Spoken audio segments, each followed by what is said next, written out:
ভূমিকায় প্রথম দাঁড়িয়ে আমি কয়েকটা জিজ্ঞাসা করেছিলাম কবির কলেবরকে বৃদ্ধি করতে, কারণ জিজ্ঞাসা এবং উত্তর দুইয়ে মিলিয়ে কবি গান।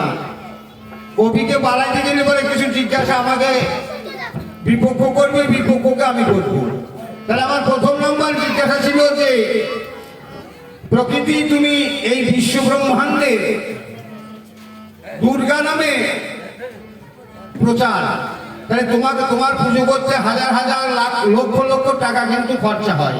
তাহলে তুমি যে জগতের মাথা রক্ষা করার জন্য যে পূজায় ব্যস্ত মানুষ, তাহলে তুমি নিজের ছেলের মাথাটা রক্ষা করতে পারলে না কেন? আমার জিজ্ঞাসাটা ছিল কিন্তু এইটা, আমার জিজ্ঞাসাটা ছিল এইটা। কারণ তার পরিবর্তে জিজ্ঞাসার উত্তরও কি বললো যে শিব মাথাটা কেটে যাবে। কে কেটেছে জিজ্ঞাসা করেছি? যে তোমার কোলের ছেলে, তোমার নিজের ছেলে, তার মাথাটা রক্ষা করতে পারলে না কেন? আমার জিজ্ঞাসা ছিল এইটা। এক নম্বর। দু নম্বর আমি বললাম যে তোমার যে অসিতে একটা চোখ আছে, অসিতে মানে খড়গতে একটা চোখ আছে, ওই চোখটা কার, কে দিয়েছিল, কবে দিয়েছিল এবং কখন দিয়েছিল? তা বলছে চোখটা জ্ঞান চোখ। আবার রাবণের চোখ হলেও হইতে পারে, বিভিন্ন শাস্ত্রে বলছে। আচ্ছা রাবণ কোন যুগের গো? রাবণ তো ত্রেতা যুগে। তাহলে সত্য যুগে যখন সুরত রাজা, সত্য যুগে সুরত রাজা করেছিল মায়ের পূজা, 1,00,000 দিয়ে বলিদান, তাহলে তখন কি মায়ের অসিতে চোখ ছিল না? তখন কি মায়ের অসিতে চোখ ছিল না? তাহলে এই চোখটা কে দিয়েছিল, কখন দিয়েছিল এবং কেন দিয়েছিল? আমার জিজ্ঞাসা ছিল এটা। হ্যাঁ গো, বললো জ্ঞান চোখ, যার যার যা জানা আছে সেটাই বলবে। 3 নম্বর জিজ্ঞাসা যে এই বিশ্ব ব্রহ্মাণ্ডে 108টি স্বরের মধ্যে সমস্ত জায়গায় এই পুরুষের লিঙ্গ স্থাপিত আছে, কিন্তু তার তলদেশে একটা ভগের চিহ্ন আছে। তাহলে এই ভগটা তুমি কখন দিয়েছিলে? এমন কিছু মারাত্মক জিজ্ঞাসা আমি করি নাই যে তোমার অসুবিধা হবে। তা যাক ব্যাখ্যা করে শব্দ বিশ্লেষণ করে বললো ভগ শব্দ হচ্ছে ঐশ্বর্য। ভগ শব্দ ঐশ্বর্য, তাহলে ঐশ্বর্যে লিঙ্গ স্থাপন হয়েছে। তাহলে তুমি যেটা বলেছো সেইটাই ঠিক, তবে তুমিও এসেছো গান করতে। আমি তবে জ্ঞানী শ্রোতা যারা, তারা কিন্তু নিজে নিজে বিচার করবে। ভগটা যখন লিঙ্গের নিচে নিম্ন ভাগ আছে, তাহলে ভগটা কিন্তু লিঙ্গের অগ্রভাগে পতিত হয়েছে। তাহলে সেইটা কবে হয়েছিল সেইটা আমি জিজ্ঞাসা করছিলাম। তা যাই হোক, বলছে যত্র জীব, বারবার বলছে যত্র জীব তত্র শিব, যত্র জীব তত্র শিব। আবার অনেক অনেক মানুষ বলে রাখে এ ছেলে দেবো কিনা, ছেলে নারায়ণ। এই কথাগুলো আমার একটু কেমন লাগে। ছেলে যদি নারায়ণ হয়, তাহলে নারায়ণের পূজা করতে এই ঠাকুর বাড়ি আসার দরকার নাই, নিজের বাড়িতে ছেলে আছে তো পুজো করে নিতে হয়। যত্র জীব তত্র শিব, তাই যদি হয় তাহলে আজকে মহাপ্রভুর আবির্ভাব করে তাকে মালসা ভোগ দেওয়ার দরকার, কিন্তু একটু মানুষটা দিয়ে দিলি করতো। যেখানকার কথা সেইখানে বলবা। আজকে পুরুষ আর প্রকৃতি বিষয় বলছি, দেখাশোনা কোথায়? বাসর ঘরে। তা কোনোদিনই হবে না। বাসর ঘরে হয় নারী পুরুষের আলোচনা, বাসর ঘর হয় আমার সঙ্গে আমার স্ত্রীর আলোচনা। আজকে সৃষ্টির জগৎ আলোচনা, তুমি সেইখানে দাঁড়িয়ে কথা বলো। সৃষ্টিতে কার কতটা অবদান তুমি একটু বলে যেও। আমি জিজ্ঞাসা করছি যে এই বিশ্ব ব্রহ্মাণ্ড, এই যে জীব জগৎ সৃষ্টি করেছে, পশু পক্ষী কীট পতঙ্গ মাসি মধ্যে যত যা আছে, এই সৃষ্টিতে তোমার কতটা অবদান? এই বিশ্ব ব্রহ্মাণ্ডে তুমি কি দিয়েছো? তা সেখানে আমাকে, যাই হোক, সেই জায়গাতে দাঁড়িয়ে আমাকে একটা জিজ্ঞাসা করবে।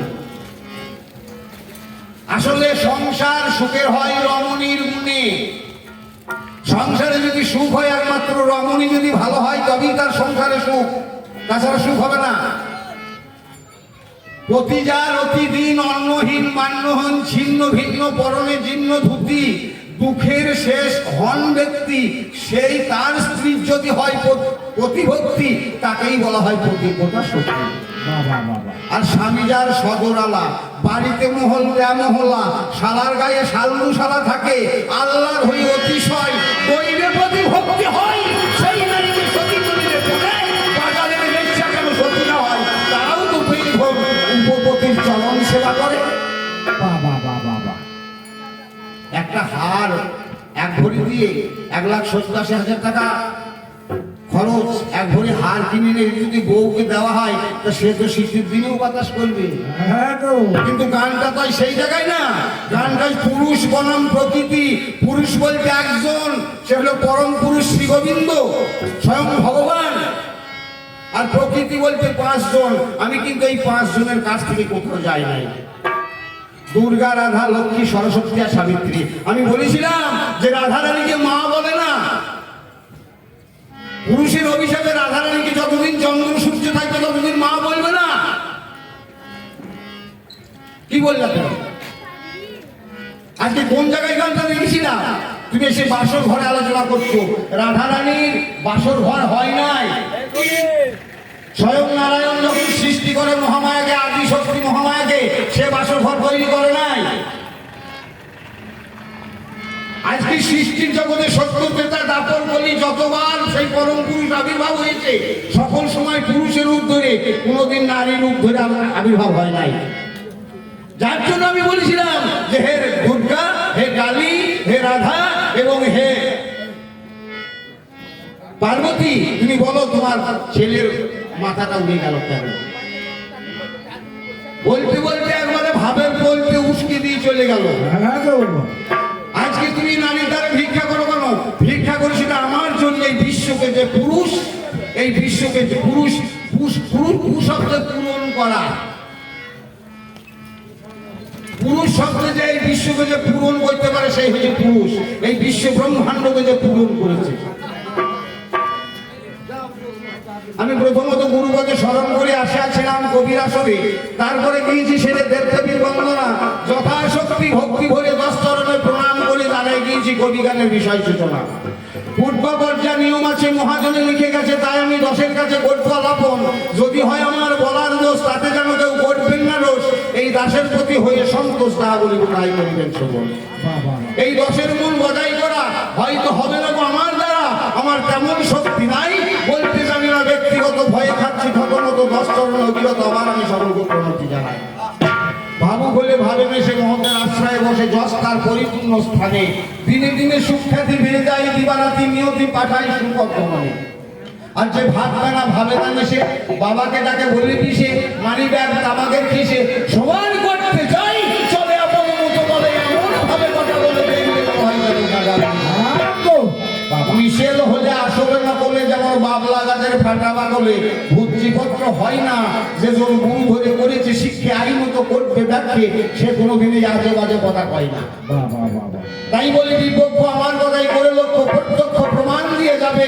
আলগা কথায় উত্তর হল বাজিয়ে যে ওরা কবির ঢোল, তাহা থেকে বল ঘন্ট বলবা দিবে। আজকে বলছে শ্রীকৃষ্ণ আজ পরম পুরুষ এই বিশ্ব ব্রহ্মাণ্ডের জন্য কি করে নাই?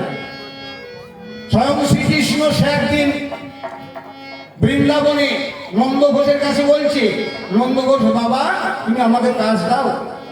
নন্দ ঘোষ গাভী গ্রহণ করে বলরামকে বলছে দুগ্ধটা বাড়ির ভিতরে নিয়ে যা। গাভী গ্রহণ করে বলরামকে দুগ্ধটা বাড়ির ভিতরে নিয়ে গিয়েছে। তা শ্রীকৃষ্ণ বলছে বাবা আমাকে কিছু কাজ দাও। সেই পরম পুরুষ সে বলছে বাবা আমাকে কিছু কাজ দাও। দাদাকে কাজ দিতে আমাকে কিছু কাজ দাও। তা বলি তুমি ছোট ছেলে, তুমি কি কাজ করবে? তুমি তো কাজ করতে পারবে না, তুমি তো কাজ করতে পারবে না। তা বললে হ্যাঁ আমি কাজ করতে পারবো, কাজ দাও। তা বললো তারা দিয়ে পায়ের খরম দুটো তুলে শ্রীকৃষ্ণ যে পরম পুরুষ অনাদিরাদি করি সৃষ্টি স্থিতি প্রলয়ের মালিক অনাদিরাদি গোবিন্দ তার মস্তকে তুলে দিল, তার মস্তকে তুলে দিল। তাই দেখি গোপীরা বৃন্দাবনের 1600 গোপী সবাই বলছে আমার বাধা বই দে গোপাল, আমি তোকে ননি দেব। আমার বাধা বই দে গোপাল, আমি তোকে নবনী দেব। তুমি নবনী খাবি। আজ পরম পুরুষ তাই করেছে। ভক্তের জন্য ভক্তের বাধা বইছে। আমি বিশ্ব ব্রহ্মাণ্ডে তোমার অবদানটা কি সেইটা আমি জিজ্ঞাসা করেছিলাম। কথার বিষয় অল্প সারি, সুর বাজারের ভাবতে ধরি, বাজাও আমার ঢোল।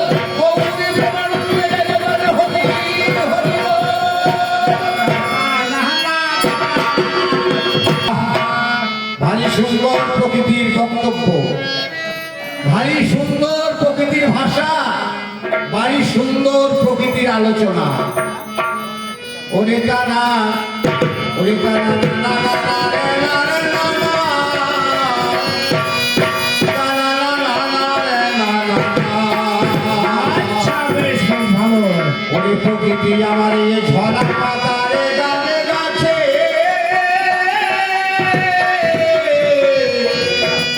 ওই আজ কোকিল ডেকেছে।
ব্যভিচারী নারী না হবে কান্ডারী নায়ক বাছিয়া লবে, ব্যভিচারী নারী পরশ করলে পুরুষ ধর্ম যাবে। কারণ ব্যভিচারী নারী, নারী কয় প্রকার? বলছে 8 প্রকার পুরুষ, পুরুষ 8 প্রকার নয়। পুরুষ একটাই, বিশ্ব ব্রহ্মাণ্ডের পুরুষ হলো একটাই, সেটা হলো স্বয়ং ভগবান, যিনি অনাদিরাদি গোবিন্দ। ওরে কত টিয়া ময়না তারা কলিকে পারি না, কত টিয়া ময়না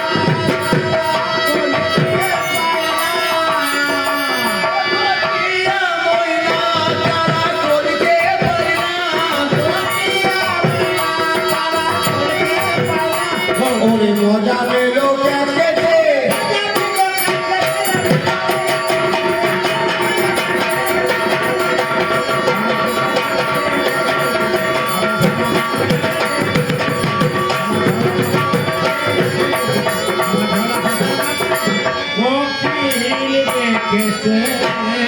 ওরে এই পাপিয়ার শুনিয়া শুনলাম,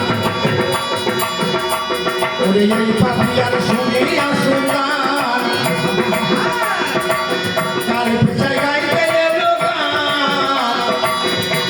ওরে গীতের করে বলে আমার বাড়িতে কত মা, গীতের করে বলে আমার বাড়িতে কত মা।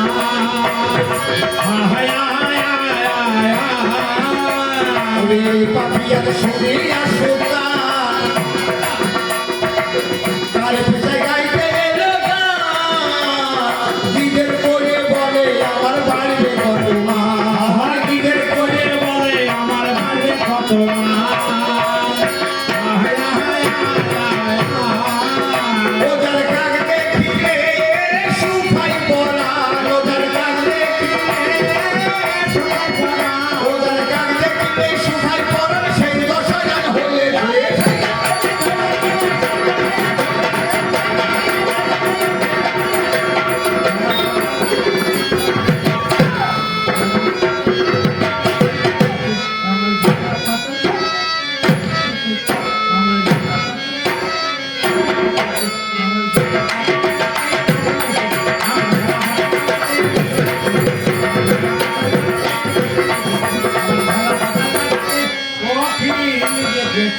তাই বলতে বলতে বলে গেল,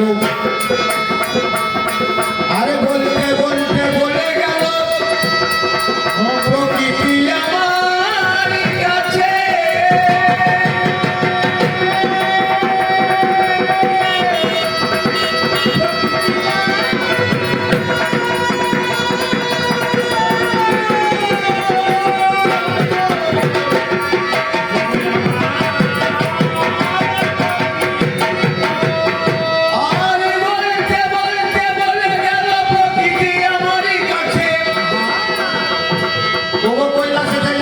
সোনার ঘর ভুলা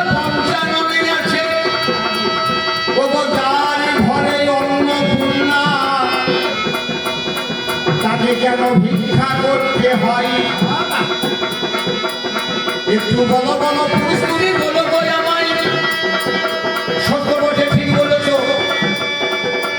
ওগো নারী তুমি, আজ তোমার কাছে পরম সুখে বলে যাবো আমি। যার নামে ভোলা পঞ্চানন, পঞ্চজানন, পঞ্চজান আনন শব্দের মুখ, পাঁচটা মুখ। যার নামে ভোলা পঞ্চানন, তার কি অভাব আছে হাই? কিন্তু ভিক্ষা করতে মানুষ আজ কিসের জন্য যায়? কিসের জন্য যাই গো? কিসের জন্য ভিক্ষা চাই তারা? আচ্ছা, এই গ্রামে এমন কোনো ব্যক্তি নাই যে এই মালসা ভোগের খরচাটা দিতে পারে? নাই। আমার মনে হয় যেন আছে, কিন্তু আমার গ্রাম গিয়েছিল এরা ভিক্ষা করতে। একটা মুখ্য ফল পাওয়ার জন্য, একটা মুখ্য কর্ম করার জন্য ভিক্ষা করতে হয়। শোনো বলি ও প্রকৃতি, তোমার জানা নাই? আজ মুখ্য ফলের আশায় আমার কোনো ভিক্ষা করা হলো।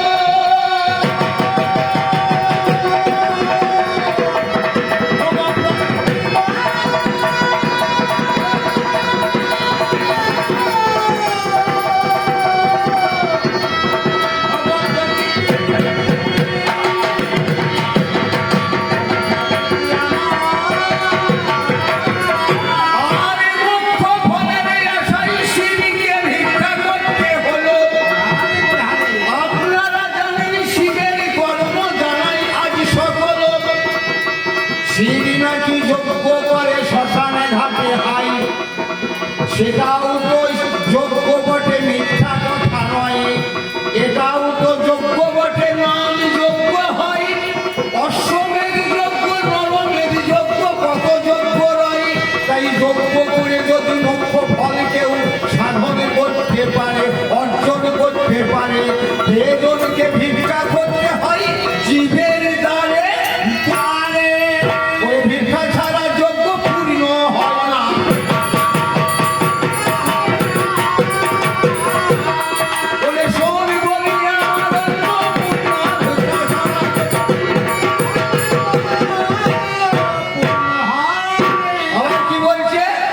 রাবণ কেন, রাবণ কেন গেল আজ সীতার দলবারে? রাবণ কেন গেল বলো সীতার দলবারে? আজ ভিক্ষা করিব বলে পঞ্চবটী করে। আজ ভিখারি বেশ ধরে সীতা চুরি করে। বলো বলো বলো তুমি বলো আমার করে। বলছে রাবণ কেন সীতার দ্বারে? যার স্বর্ণ লঙ্কা, যার স্বর্ণ লঙ্কা, অর্থ ধর্ম, অর্থ কাম, অর্থ এত অর্থ, সোনার লঙ্কা সোনা দিয়ে বানানো অর্থ, ধর্ম যার বাড়ির ঘোড়ার ঘাস কাটে, কাম যার 60,000 রমণী নিয়ে কাম শেষ হয় না, তাই সে সীতার দ্বারে ভিক্ষা করতে গেল। বাহ, ভারী সুন্দর এই তো গান। তবে শোনো শোনো প্রকৃতি গো, প্রকৃতি গো,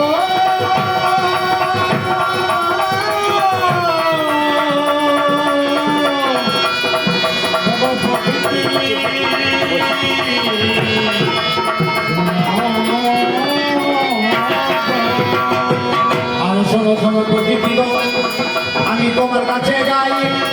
ওই লঙ্কার রাজ্যের রাজা ছিল কুবের মহাশয়। কুবের বিশ্বের সবার ছেলে কুবের। ওই একদিন রাবণের রাজা লঙ্কা রাজ্যে এল।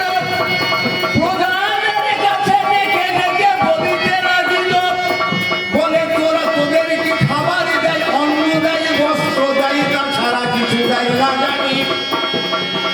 বলে আমার কাছে সঙ্গে আজ আমার কথা খানি। কি বলছে?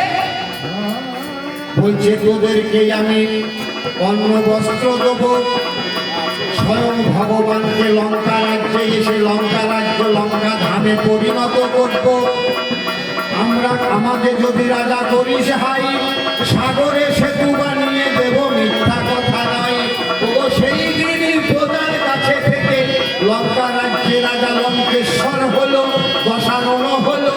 সেই দিন থেকে প্রতিজ্ঞা করলো রাবণ নাকি ভালো, আমাকে মুখ্য ফলে লঙ্কা ধামে স্থাপন করতে হবে, তবেই তো প্রজাদের মান রাখা হবে। সেই দিন রাবণ রাজা কি কর্ম করিল, আদি সত্যি মায়ের কাছে বলিতে লাগিল, বলে ওগো মাতা শোনো কথা জগত জননী, আরে তোর কাছে এসেছি মুখ্য ফলের আশায় আমি। বলছি মা, রাবণ রাজা বলছে মা আমি তোর কাছে এসেছি আমার ধর্ম অর্থ, আমি চতুর্বর্গ ফলের জন্য, ধর্ম অর্থ কাম আর মোক্ষ চতুর্বর্গ ফলের জন্য এসেছি। আমার ধর্ম অর্থ কাম আছে মা, আমার যে মোক্ষ ফল নাই, তারপর যে মোক্ষ ফল আছে, মোক্ষ ফল আছে পঞ্চবটির বনে, সেই মোক্ষ লতা অর্থাৎ সীতাকে যদি এনে অশোক বনে স্থাপন করতে পারিস, তবে তোর এই লঙ্কা ধামে মোক্ষ ফল ধারণ করতে। তবে তবে কি, তবে একটাই কথা, সেখানে কিন্তু এই রাজ বেশে যাওয়া হবে না, ভিখারির বেশ ধারণ করতে হবে।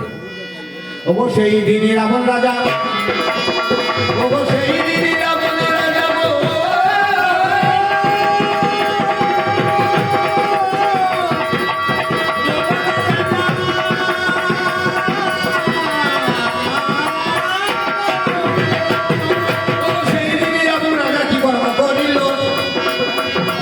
রাজবেশ পরিত্যাগ করে ভিখারির বেশ ধারণ করলো।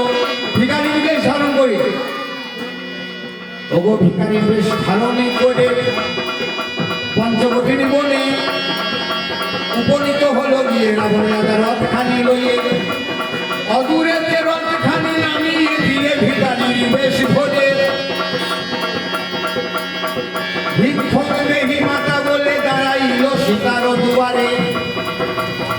ওগো ভিক্ষা করার ছল করে কি কর্ম করিল, সীতাকে কোলে তুলে রথে তুলে নিল, ওগো সীতাকে কোলে করে রথে তুলে নিল, ওগো রথাকে কোলে নিয়ে রথে তুলে নাই, লঙ্কার দিকে রথ চালাইয়ে দেয়, অশোক বনে এসে স্থাপন করিল, ওগো 60,000 চেরি তার পাশে রেখে দিল, ওগো বিভীষণের মেয়ে যে ত্রিজটা হইলাম, অতি অতি যুবতী নারী সে গুণের গুণধাম, ওগো ত্রিজটাকে রেখে দিল অশোক বনে হাই, সীতাকে দেখাশোনা করবে যার যেন কোনো ক্ষতি নাহি হয়।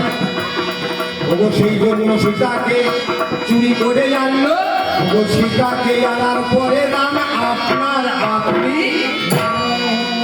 তাহলে সীতাকে না নিয়ে এলে প্রকৃতিকে আনার উদ্দেশ্য হচ্ছে স্বয়ং ভগবান যে পরম পুরুষ, তাকে আমি লঙ্কা ধামে নিয়ে এসে আমি লঙ্কাকে ধামে পরিণত করব, লঙ্কা রাজ্যকে নিয়ে রাজ্যে নিয়ে এসে লঙ্কাকে ধামে পরিণত করব। এই পরম পুরুষটা যেখানে যেখানে ভিক্ষা করেছে, এই ভিক্ষার নিমিত্তে একটা কারণ আছে। কারণ রাবণ ভিক্ষা করেছিল, পূজাকে কথা দিয়েছিল যে লঙ্কা রাজ্যকে আমি ধামে পরিণত করব। যেখানে যেখানে ভগবানের আবির্ভাব হয়েছে সেটা হলো শ্রীধাম, শ্রীধাম নবদ্বীপ, শ্রীধাম বৃন্দাপুর, শ্রীধাম মায়াপুর, শ্রীধাম কাটোয়াকেও বলে নাকি, শ্রীধাম শক্তিপুরকেও বলে নাকি, যেখানে ভগবানের আবির্ভাব হয়েছে। তাহলে লঙ্কা রাজ্যকে লঙ্কা ধামে পরিণত করলো এবং পরম পুরুষকে আনার জন্য ওই প্রকৃতিকে হরণ করে চুরি করে বা ভিক্ষা করে যেমন করে বলো নিয়ে এসে লঙ্কা ধামে অশোক বনে এনে রেখে দিল।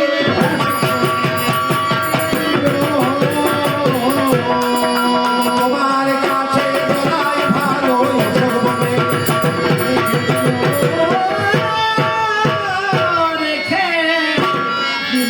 তবে বলতে বলতে বলে গেল প্রকৃতি আমার কাছে, আরে বলতে বলতে বলে গেল প্রকৃতি আমার কাছে, শ্রীকৃষ্ণ রাধার পায়ে দাসপদ লিখেছে,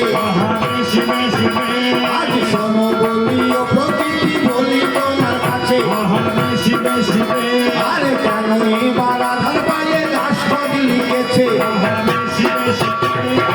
আগে দিন শ্রীকৃষ্ণ কি কর্ম করিল, কেশবগঞ্জে যাব বলে বেশ গাইছিল, ও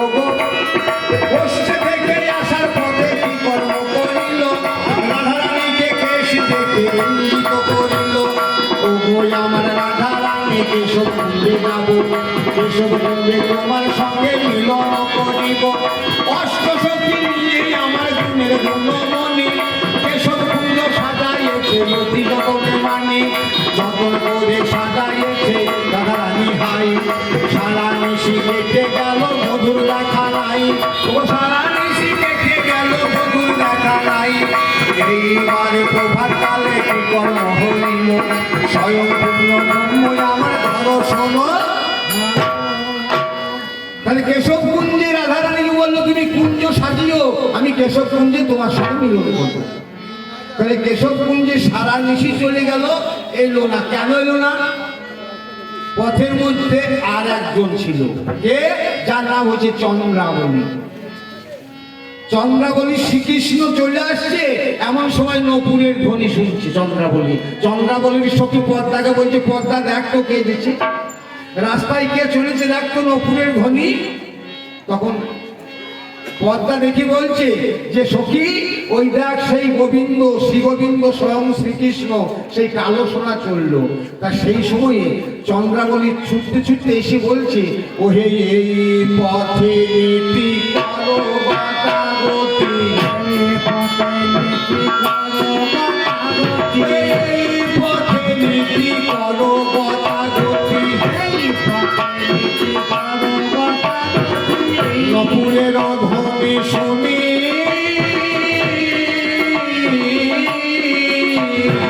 নপুরের ধ্বনি শুনি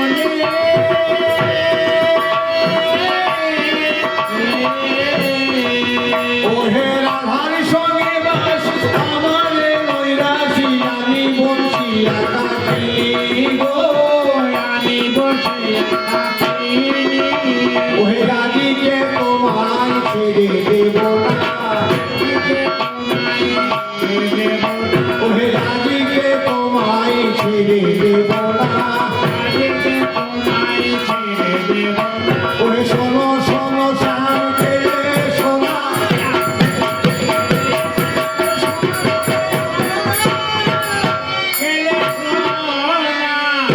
তখন চন্দ্রাবলীর কুঞ্জে বিহার করতে করতে প্রভাত হয়ে গিয়েছে, রাধারানীর কুঞ্জে দাঁড়িয়েছে। রাধারানী বলছে ললিতা ওকে চলে যেতে বলো, ওর পদম দর্শন করবো না। অনেক ভাবে, অনেক আকারে, অনেক ইঙ্গিতে শ্রীকৃষ্ণকে অপমান করায়, শ্রীকৃষ্ণকে যে যমুনার কূলে কদম্ব বৃক্ষের মূলে বর্ণন করছে ধুলাই ধূসর। এমন সময় নারী জাতি তো তাদের স্বামী যতক্ষণ ততক্ষণ মান, মালিনীর মান থাকে ততক্ষণ স্বামী কাছে থাকে। যখনই স্বামী চলে গিয়েছে চন্দ্রাবলীকে এই ললিতাকে বলছে, ললিতা একবার দেখ কোথায় গেল বন্ধু।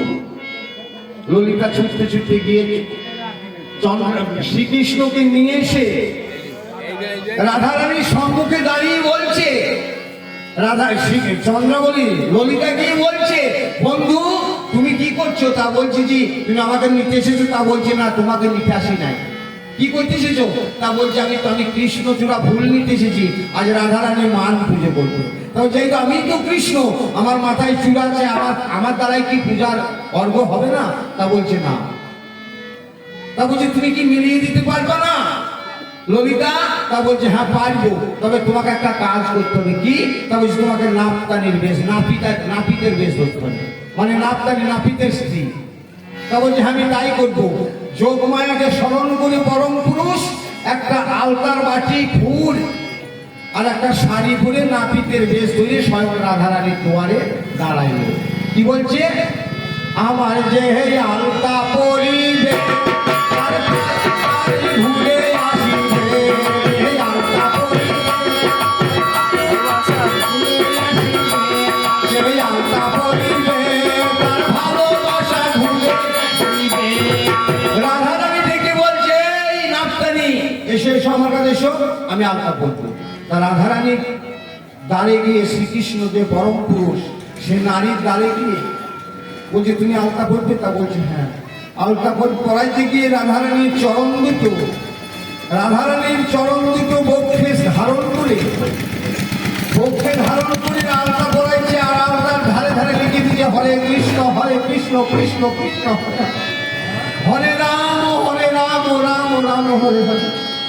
নয়ন জল চরণ দিত ভিড়তে রাধারানীর চরণে নাম লিখে দিল দাসখত যে হে রাধারানী আমার এই জন্মে তোমার ঋণ শোধ করা হলো না আমি আগামী কলিযুগে যেদিন গৌর অবতার হব সেই দিন আমি তোমার এই নাম নিয়ে আমি দেশে যে এই কলিহত জীবকে উদ্ধার করার জন্য আমি তোমাকে উদ্ধার করব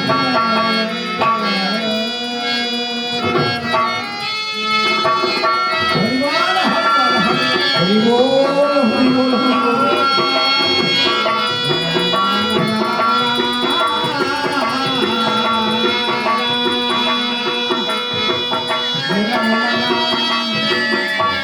রাধারানী কি বলছে রাধারানী নাম লিখছে আর বলছি রাধারানী এই জন্ম আমার হলো না এই কৃষ্ণ অবতারে হলো না আগামী যুগে যখন যাব অন্তরে গোড়া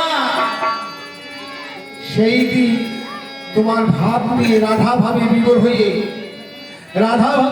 হয়ে সেদিন আমি নদিয়ায় গিয়ে তোমার ঋণ শোধ করবো তাই সেদিন কবে যেদিন মাথায় বাঁধিব নামা বলি কাঁধে লব ভিক্ষার ঝুলি মাথায় বাঁধব নামা বল কাঁধে নেব ভিক্ষার ঝুলি মাথায় বাঁধব নামা বলি কাঁধে লব ভিক্ষার ঝুলি মাথায় বাঁধব নামা বলি কাঁধে নেব ভিক্ষার ঝুলি কৃষ্ণ গোবিন্দ বলে বেড়াইব আমি দারে দারে বেড়াইব দারে দারে বেড়াইব রাধে দয়া করো বলে আরে দারে বেড়াইব আরে রাধে দয়া করো বলে আরে দারে বেড়াইব জগৎ জীব উদ্ধারের জন্য রাধে দয়া করো বলে জগৎ জীব আরে দারে বেড়াই সেদিন চরণে দাসখত লিখেছিলাম কেন এই কলিহত জীবকে উদ্ধার করার জন্য কলিহত জীবকে উদ্ধার করার জন্য একমাত্র পরম পুরুষ তাছাড়া কেউ নাই একমাত্র পরম পুরুষ আজ ত্রেতা যুগ অবতার রাম অবতারে দ্বাপর যুগে কৃষ্ণ অবতারে কলিতার গৌর অবতারে এই বিশ্ব ব্রহ্মাণ্ডকে উদ্ধার করার মূলে একজনই সেটা হলো পরম পুরুষ কোন নারী কি অবতার হয়েছে নাকি যারা পূরণ করতে পেরেছে যারা পৌরসত্ব বজায় রাখতে পেরেছে তারা নারী সঙ্গ করে নাই তারা নারী সঙ্গ করে নাই কে তবে বলে যায় আস্তে আস্তে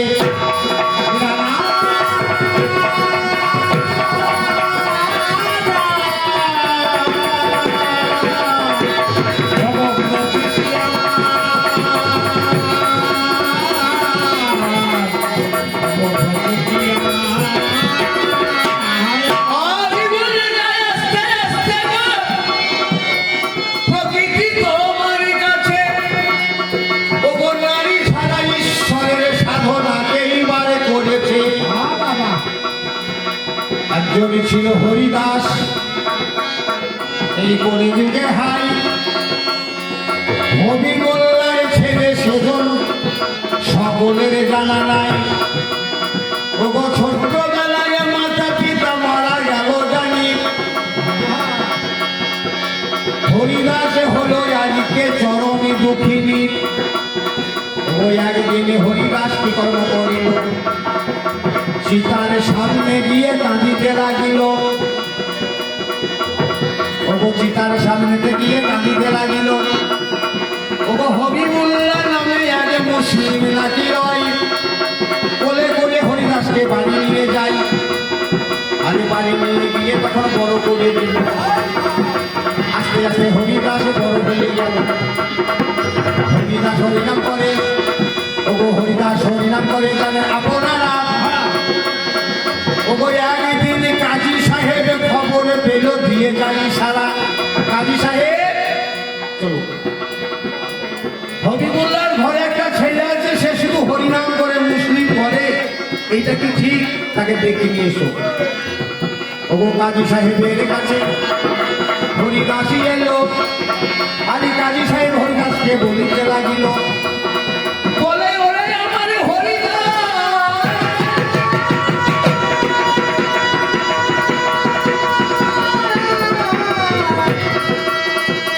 পুরুষের ভূমিকায় সন্তুষ্ট হয়ে শেফালি ঘোষ 10টি টাকা উপহার দিল। তার সঙ্গে গুরুপ্রসাদ হাজরা সেও 50 টাকা দিল। তার সঙ্গে কাজী সাহেব কি বলব করিল, হরিদাসকে আজ্ঞা দিতে বলে দিল হাই। হরিদাস যান, আমাকে যারা উপহার দিয়েছে উপহারেরই যোগ্যতা নাই। আজ আমি পরম পুরুষ, আজ পরম পুরুষ, পরম পুরুষ তো ভিখারি। আজ পরম পুরুষ সমস্ত জায়গায় ভিক্ষা করেছে, কে ভিক্ষা করে নাই? দ্বারকা রাজ্যে যখন আমি যজ্ঞ করি, দ্বারকা রাজ্যে যখন আমি যজ্ঞ করি, নারদ এসে বলল, হে প্রভু তোমাকে যে যজ্ঞ করতে হবে। আরে হ্যাঁ আমি যজ্ঞ করবো। যজ্ঞের বিধান, তা বলছে যজ্ঞের বিধান হলে তুমি যজ্ঞ করবা, যত যত ব্যক্তি আসবে সকলে দান, সকলকে যে যা চাবে দান করবা, করার পর তুমি ভিক্ষার ঝুড়ি কাঁধে নিয়ে ভিক্ষা করে তুমি বেড়াবা। কারণ তোমাকে যে আগত কলিযুগে ভিক্ষা করে দাঁড়ে দাঁড়ে বেড়াইতে হবে। সেই রিহার্সেলটা তুমি এই দাঁড়েটা যদি দিয়ে দাও, এই দ্বারকা রাজ্যে দাও, যার জন্য আজ প্রকৃতি আজ আমাকে এত আঘাত দিচ্ছে। কারণ প্রকৃতি বা পরম পুরুষ সে সকল সময়ই ভিক্ষা করে। তাই হরিদাস সেইখানেতে, হরিদাস সেইখানেতে বলিতে লাগিল, ওগো কাজী সাহেব কি জন্য ডেকেছ বলো আমায় বলো। কাজী সাহেব বলছে, হরিদাস তুমি হরিনাম করো কেন? তা বলছে, সাহেব আমি যে হরিনাম না করলে থাকতে পারি না। তা বলছে না, হরিনাম করা হবে না। তা বলছে হরিনাম বন্ধ করতে হবে। তা বলছি না, আমি হরিনাম বন্ধ করতে পারবো না। এত বড় কথা তুমি আমার মুখের উপরে কথা, খন্ড খন্ড হয়ে যদি যাই দেখো খান, তথাপি না বন্ধ হবে হরিদাসের হরিনাম। যাও যে 22 বাজারে বেত্রাঘাত করো। হরিদাসকে নিয়ে গিয়ে 22 বাজারের বেত্রাঘাত করলো। আর যারা বেত্রাঘাত করলো তাদেরকে বলা আছে, তোরা যদি বেত্রাঘাত করে হরিদাসকে না মারতে পারিস তাহলে তোদের গর্দন যাবে।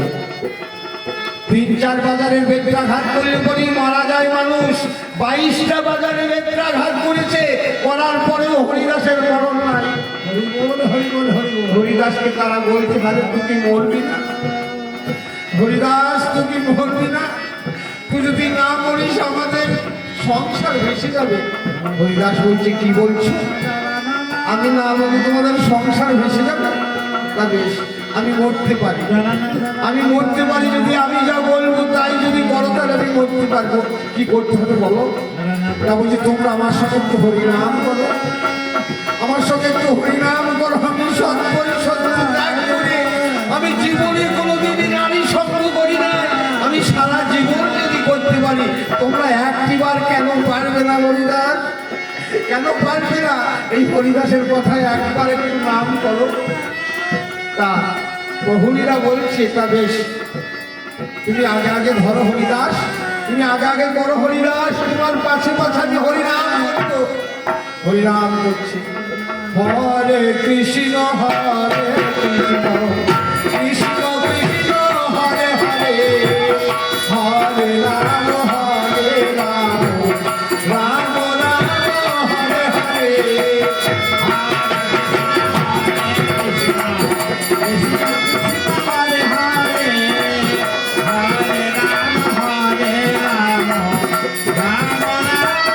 এই তো খুব ভালো হচ্ছে, করো আমার সঙ্গে হরিনাম করো।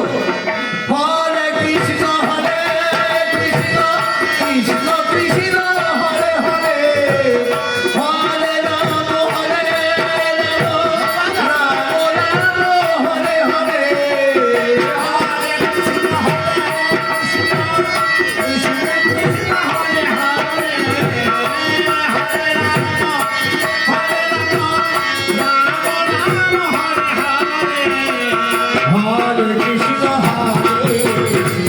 কৃষ্ণ কৃষ্ণ হরে হরে, হরে রাম রাম রাম হরে হরে। আর অমনি মাটিতে পড়ে গেল হরিদাস। আর এরা বলছে রে হরিদাস মরে গিয়েছে, হরিদাস মরে গিয়েছে, হরিদাসকে ওই গঙ্গার জলে ভাসিয়ে দে। হাতে পায়ে দড়ি বেঁধে হরিদাসকে গঙ্গার জলে ফেলে দিল। ভাসতে ভাসতে ভাসতে ভাসতে গিয়ে অদ্বৈত আচার্যের ঘাটে গিয়ে লাগলো। অদ্বৈত আচার্য কোলে করে নিয়ে গিয়ে বাড়িতে সেবা শুশ্রূষা করে বলছে, কে তুমি? তুমি কে বালক? তুমি কে? তোমার নাম কি? তা বলছে, আমার নাম হারি। তা তোমার গায়ে বেত্রাঘাতের অলঙ্কার, বেত্রাঘাতের চিহ্ন কেন? তা বলছে, না না, এটা বেত্রাঘাতের চিহ্ন নয়। তাহলে আমি হরিনাম করি, আমি যে হরিনাম করি তাই আমাকে হরিনামের অলঙ্কার দিয়েছে কাজী সাহেব। আমি হরিনাম করি বলে আমাকে হরিনামের অলঙ্কার দিয়েছে কাজী সাহেব। অদ্বৈতাচার্য বলছে, ও এখনো এমন ভক্ত আছে যে বেত্রাঘাতকে হরিনামের অলঙ্কার বলে সরকারের অঙ্গের ভূষণ করতে পারে। আজ থেকে তোমার নাম হারিক না, তোমার নাম হচ্ছে হরিদাস। আজ থেকে তোমার নাম হরিদাস। হরিদাসকে অদ্বৈতাচার্য কৃষ্ণ নাম দিয়ে বললো, তুমি চলে যাও শ্রীক্ষেত্রে। শ্রীক্ষেত্রে মহাপ্রভুর কাছে গিয়ে মহাপ্রভুর দর্শন করবা। শ্রীক্ষেত্রে সমুদ্রের ধারে বকুল তলায় একটা আশ্রম করে দিল। প্রত্যেক দিন মহাপ্রভুর প্রসাদ নিয়ে এসে হরিদাসকে দেয় মুকুন্দ। একদিন হরিদাস বলছে যে, মুকুন্দ, আর আমার প্রসাদ ভালো লাগছে না, আমার আর ভালো লাগছে না। হরিদাস, কি কথা বলছো? তুমি মহাপ্রভুর প্রসাদ ছাড়া থাকো না, আর তোমাদের মহাপ্রভুর প্রসাদ ভালো লাগছে না? তা বলছে, না, ছুঁচতে ছুঁচতে গিয়ে কেমন করে খাবো? আমি এখনো নাম পূর্ণ করতে পারি না, 3 লক্ষ নামকে আমি পূর্ণ করতে পারি না, তাহলে কি প্রসাদ নিয়ে যাবো? হরিদাস বলছে, না মুকুন্দ, অনামিকা অঙ্গুলিতে করে প্রসাদ নিয়ে বদনে দিয়ে প্রসাদের মান রেখে মুকুন্দকে বললো, মুকুন্দ তুমি নিয়ে যাও। মুকুন্দ নিয়ে গেল, মহাপ্রভুকে বললো। মহাপ্রভু ছুটতে ছুটতে এসে বলছে, হরিদাস, তোমার কি হয়েছে? হরিদাস বলো। হরিদাস বলছে, প্রভু, আমার যে কিছুই ভালো লাগছে না। তা বলছে, আমার যে মন ভালো নাই। তা বলছে, হরিনাম করলে জগতের মন ভালো হয়, আর তোমার মন ভালো নাই। হরিদাস বলছে, প্রভু, জগৎ মায়ার জগতে নাম করে মন ভালো হয়, কিন্তু আমি তো মায়ার জগতে নাই, তবে আমার বাসনা আছে। কি? তা বলছে, আমি তোমাকে যতই দেখি ওই রাধা রাধা বলে কাঁদা, আমার মনে হয় কবে তুমি লীলা সঙ্গপন করে চলে যাবে, আমি যে তোমার বিরহে থাকতে পারবো না। হরিবল হরিবল হরিবল ভগবান হরিদাস। মহাপ্রভু বলছে, তাহলে কি করতে হবে? বলছে, বলো প্রভু, আমি একটা কথা বলবো, আমার কথা রাখবে। তা বলছি, কি? বলছে, আমি যেন তোমার আগে অন্তর্ধান হতে পারি, আমি যেন তোমার আগে যেন লীলা সংগোপন করতে পারি। তা বলছে, বেশ, তাই হবে। তবে তাই হবে না, আমার আর একটা কথা আছে। কি? আমি তোমার যুগল চরণে মস্তক রেখে আশ্রমের আমার এই কুঠিরের চারিদিকে হরিনাম হবে, তোমার পদে মস্তক রেখে আমি যেন পরলোক গমন করতে পারি। মহাপ্রভু বলল, তথাস্তু। হরিদাস প্রণাম করতে গিয়েছে, আর মহাপ্রভু চলে গিয়েছে। মহাপ্রভু দেখছে, এই পরম পুরুষ যদি আবার কিছু চেয়ে বসে, আর আমি দিতে পারবো না। তারপর তিনি এসে বলছে, হরিদাস, তুমি কেমন আছো? তোমার সিদ্ধান্ত কি বদলালে? তা বলছে, না প্রভু, আমি তোমার যে সিদ্ধান্ত করেছি ওই সিদ্ধান্তই। সমস্ত হরিনাম সম্প্রদায় এসে হরিদাসের কুঠিরে চারিধারে হরিনাম করছে। মহাপ্রভু বসে আছে, মহাপ্রভু বসে আছে, মহাপ্রভুর চরণে মস্তক রেখে হরিনাম শুনছে, আর হরিনাম অন্তরে হরিনাম করছে, আর মহাপ্রভুর বদনের দিকে তাকিয়ে আছে। মহাপ্রভুর বদনে তাকিয়ে আছে, বদনে বদন দিয়ে, নয়নে নয়ন দিয়ে হরিদাস পড়ে আছে। হরিদাস পড়ে থাকতে থাকতে হরিদাসের নির্যাস হয়ে গেল। হরিদাসের নির্যাস হয়ে গেল। ভক্তরা এসে বলছে, প্রভু, আপনি যাকে নিয়ে বসে আছেন কোলে কোলে, সে কি তার মধ্যে আর আছে? সে কি তার মধ্যে আছে? সে তো তার মধ্যে নাই। তাই সেই দিন মহাপ্রভু বৈষ্ণব হওয়ার পর মহাপ্রভু 3 দিন ভিক্ষা করেছিল। কবে? সন্ন্যাসের দিন, আর হরিদাসের নির্যাসের দিন, আর ভেকের দিন। 3 দিন ভিক্ষা করেছিল। হরিদাসের তনু মানে দেহটাকে নিয়ে কাঁধে তুলে নাচছে। নাচতে নাচতে এসে সমুদ্রের ধারে আপন হাতে বালি খুঁড়ে সমুদ্রের তীরে হরিদাসের সমাধি দিয়ে সেই দিন বলে দিল, আজ এই শ্রীক্ষেত্র শুধু তীর্থ না, এই শ্রীক্ষেত্র হলো মহাতীর্থ। তাই হরিদাসকে সমাধি করে মহাপ্রভু এসে বাজারে ভিক্ষা করছে। কেননা সেই পরম পুরুষ ভিক্ষা করছে পরম পুরুষের জন্য। সেখানে নারীর চিহ্ন মাত্র নাই, সেখানে নারীর চিহ্ন মাত্র নাই, একটাও নারী নাই সেখানে। যদি কেউ আমার কথা বিশ্বাস না হয়, চৈতন্য দেখবে, সেখানে কোনো নারীর কোনো আশাই নাই সেখানে। তাই সেখানে আজ মহাপ্রভু ভিক্ষা করে হরিদাসের নির্যাস দিল। তবে শোনো প্রকৃতি গো,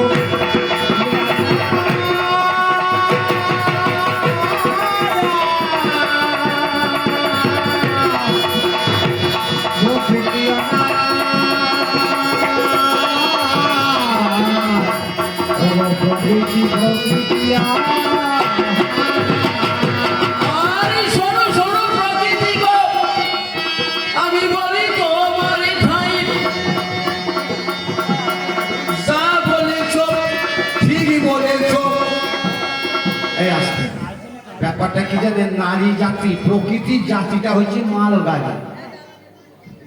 প্রকৃতি জাতিটা হলো মালগাড়ি। তার কারণ একটা ট্রাক্টর, সকলের ট্রাক্টর নাই, কিন্তু গ্রামের মধ্যে 2জন 4জনেরই ট্রাক্টর থাকে। ট্রাক্টরে মাল বইলে পরে কিন্তু সে সারাদিন তার বয় না। আমার মাল চাপিয়ে দিলে পরে ট্রাক্টরওয়ালাকে জিজ্ঞাসা করছি মালটা কার, তা বলবে সুবোধ পালের। ট্রাক্টর হলো মালগাড়ি। তাই নারী জাতি হলো মালগাড়ি। পুরুষ মাল ভরে দেয় আর নারী জাতি বইয়ে দেয়। যেখানে লোড হয় সেখানেও পুরুষের নাম, আর যেখানে আনলোড হয় সেখানেও পুরুষের নাম। স্কুলে গেলে বলে বলবে, আরে কার ছেলে, বাবার নাম কি? রাস্তায় বেরোলে বলবে তুই কার ছেলে রে, তা সেই নারীটার নাম করবে না, বাবার পুরুষের নাম করবে। তবে শোনো নারী জাতি,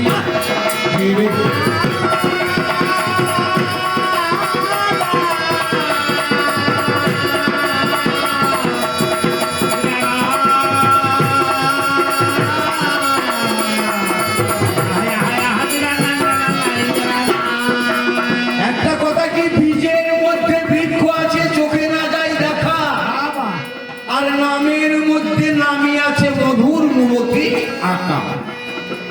আবার বলি, বীজের মধ্যে বৃক্ষ আছে চোখে না যায় দেখা। কেউ দেখেছেন? দেখলে পরে আমার মনে হয় অনেকজন ফসল বোনার পরে ওরে আমার গাছ হলো না, এই কথাটা তাকে বলতে হতো না, যদি সেই বীজের বৃক্ষ দেখতে পাওয়া যেত। বীজের মধ্যে বৃক্ষ আছে চোখে না যায় দেখা, নামের মধ্যে নামি আছে মধুর মূরতি আঁকা। তাই শোনো নারী জাতি, আমি বলি তোমার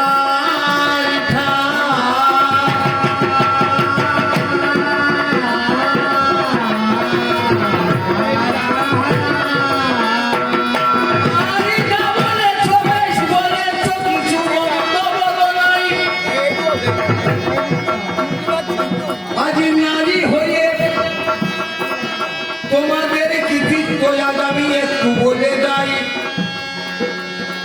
আজ শুনুন জানি জনে, শুনুন আজ সবাই।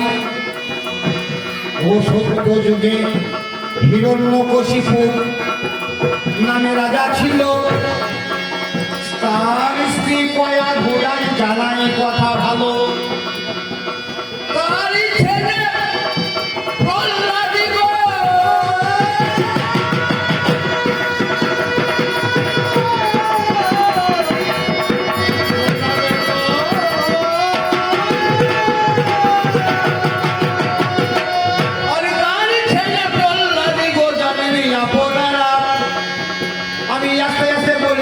সেই না কথার ভালা। সদায় হরি নামে করে প্রহ্লাদ আপন ঘরে বসে,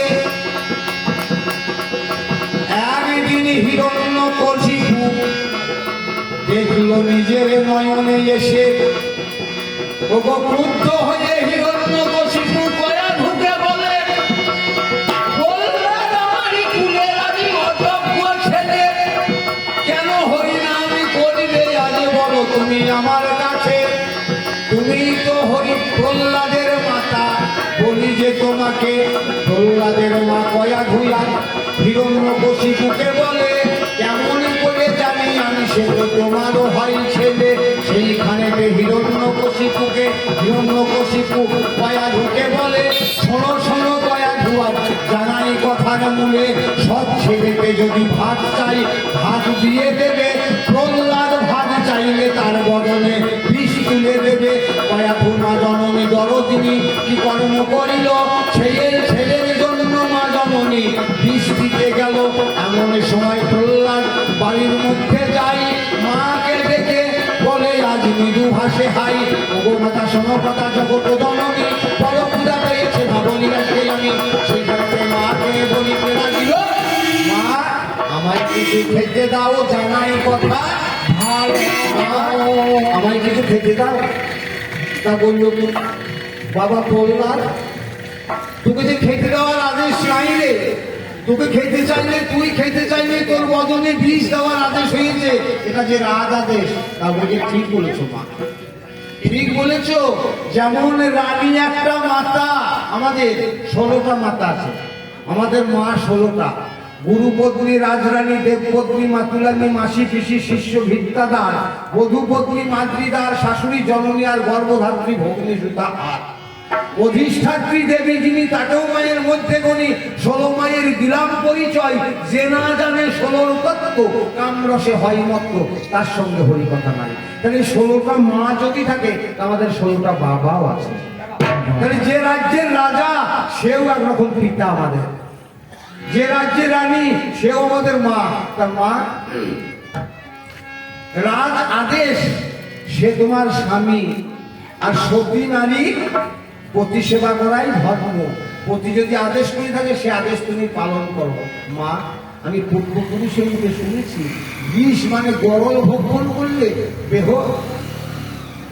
চলে যায়, মরণাপন্ন হয়, মরে যায়। তাহলে একবার দাঁড়াও, আমি তাকে একবার ডেকে নিই। অমনি প্রহ্লাদ পুরুষ, সে ডাকছে, আর মা নারী জাতি নিজের ছেলের বদলে বিষ দেওয়ার জন্য বিষের ভাণ্ড হাতে করে নিয়ে দাঁড়িয়ে আছে।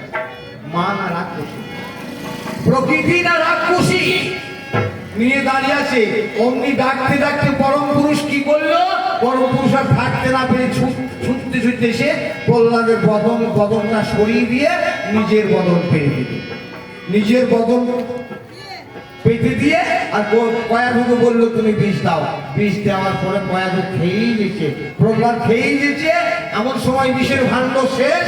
তা বললো প্রহ্লাদ, তা বলছে মা তুমি আমাকে ছেলের পরিচয় দিও না, তোমাকে আজ আমি ত্যাগ করলাম, তোমাকে ত্যাগ করে আজ আমি চলে গেলাম, বাড়ি থেকে বেরিয়ে চলে গেলাম। যে নারী, যে প্রকৃতি রাগ খুশি হয়, তার দরবারে যে পুরুষের তবে শোনো শোনো শোনো মাতা,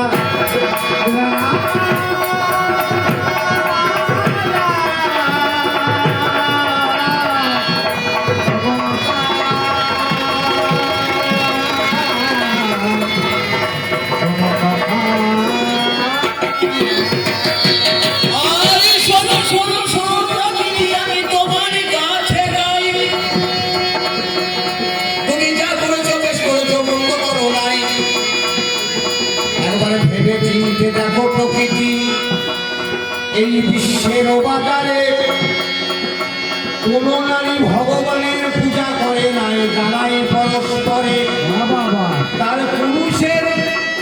পুরুষের সেবা করে পরম পতিকে, পতি সেবা করে পরম পতিকে লাভ করেছে বলে তা জানাই।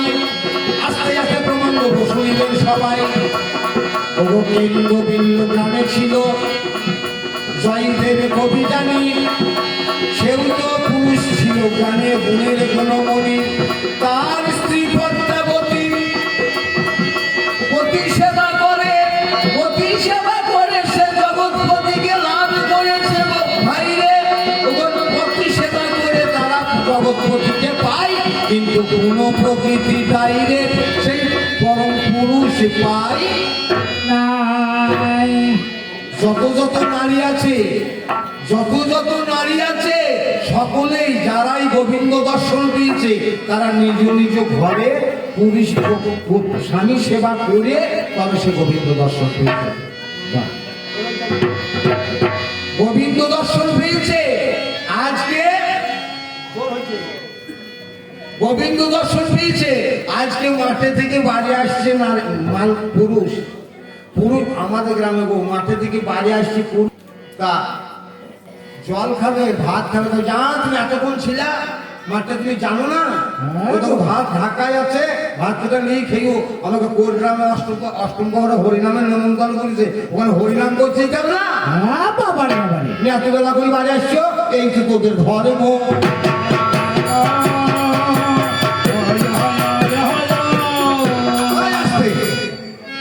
আজকে এটা হচ্ছে সত্য কথা।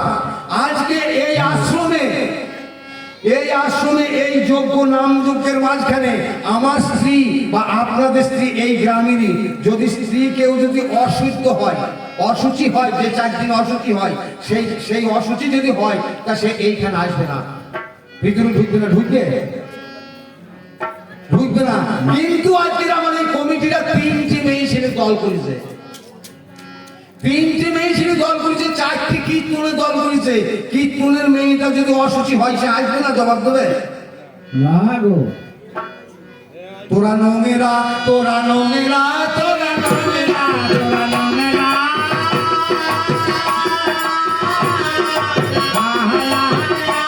একটু ভেবে দেখো মনে মনে নোংেরা, তোরা নোংেরা।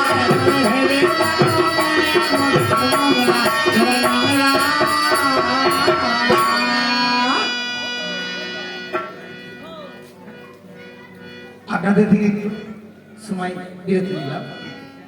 আমাদের নামযজ্ঞ, এই শুভ নামযজ্ঞে কোনো বৈষ্ণব আসে নাই, বৈষ্ণবী। তা আমরা অভিনয় জগতে পুরুষ বৈষ্ণব পেলাম, পুরুষ বৈষ্ণবী পেলাম আসলে ভাগ্য ফলে। আমরা একটা পরিবেশ দান করলাম পুরুষ ভূমিকায় অভিনয়ে বৈষ্ণব। আপনারা একটু হরিধ্বনি দিয়ে উৎসাহ জানাবেন। তাই আমরা হরি হরি বল, হরি বল, হরি বল, হরি বল।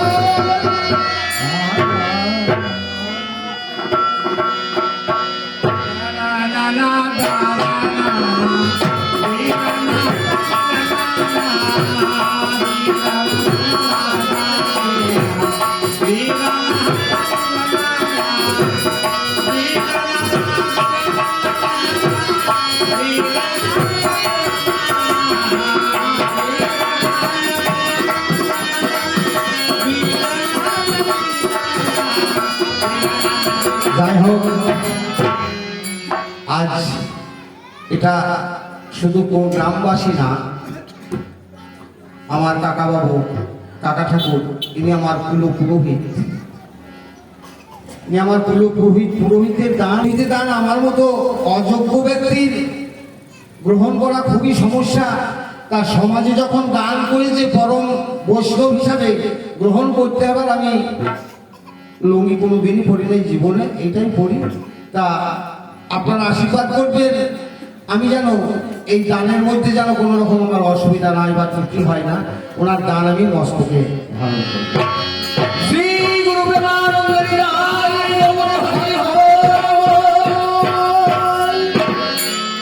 তা যাই হোক, আজকে পুরুষ প্রকৃতি বিষয়ে যে তুমি এসেছো, তোমাকে একটা জিজ্ঞাসা করি যায় এইখানে, তুমি বলুন তো যে নাম এনেছে রাধারানীর খাস ভান্ডারে, কিশোরী ভান্ডার থেকে নাম এনেছে নিত্যানন্দ। খাস ভান্ডার বলতে সেই জায়গাটা সকলের অধিকার, সেই জায়গাটা সকলের অধিকার। খাস বলতে সকলের অধিকার, তাহলে সেই খাস ভান্ডারে রাধারানীর খাস ভান্ডার, তাহলে রাধারানীর খাস ভান্ডারের পরিধিটা কত? বাবা 1 নম্বর জিজ্ঞাসা, তুমি প্রকৃতি রাধা, তোমার সেই খাস ভান্ডারের পরিধিটা কত? সে যে ভান্ডারের নাম ছিল তবে শোনো শোনো নারী জাতি,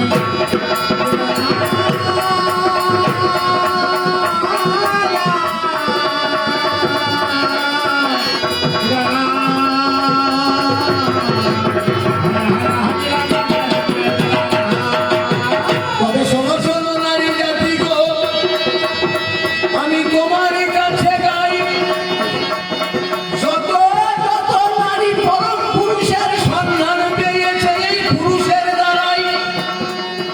ওগো যেমন আছে চণ্ডীদাসের স্ত্রী রজকিনী হাই, চণ্ডীদাসের সেবা করে সে পরম পুরুষ পাই, জয়দেবের সেবা করে পদ্মাবতী পেল, জগতে কত নারী পেয়েছে পতি সেবা করে ভালো। তোমার কাছে আর এক কথা আমি বলে যাই, ও নারী সঙ্গ করলে তার চরণ পাওয়া দায়, নারী সঙ্গ করলে তার চরণ পাওয়া যায়। ও যদি যাই বৃন্দাবনে মুকুন্দ দাসের কাছে, আরে মুকুন্দ দাস নামে এক ভক্ত আছে, আরে তার ঘরে ছেলে আছে রঘুনন্দন রাম, আরে আগে বেরি মুকুন্দ দাস কি করিল হাই। মুকুন্দ দাস রাধা গোবিন্দের সেবা আছে বাড়িতে, তা মুকুন্দ দাস বলছে তোর মায়ের দ্বারাই তো হবে না, এখনো হয় না নারী দিয়ে। মুকুন্দ দাসের আশ্রমে এখনো নারীর দ্বারাই সেই গোবিন্দ সেবা হয় না, পুরুষ ছাড়া। এখনো জ্ঞানদাস কান্দাই নারীর কীর্তন শোনে না, এখনো শিবাট অনন্তপুর অর্থাৎ ঝামুরপুরে নারীকে রাস করতে দেবে না। বড় পাট বাড়িতে সুবল দাস রাস করে, রঘুনন্দন নামে ছেলে মুকুন্দ দাসের হয়, রঘুনন্দনের নামে ছেলে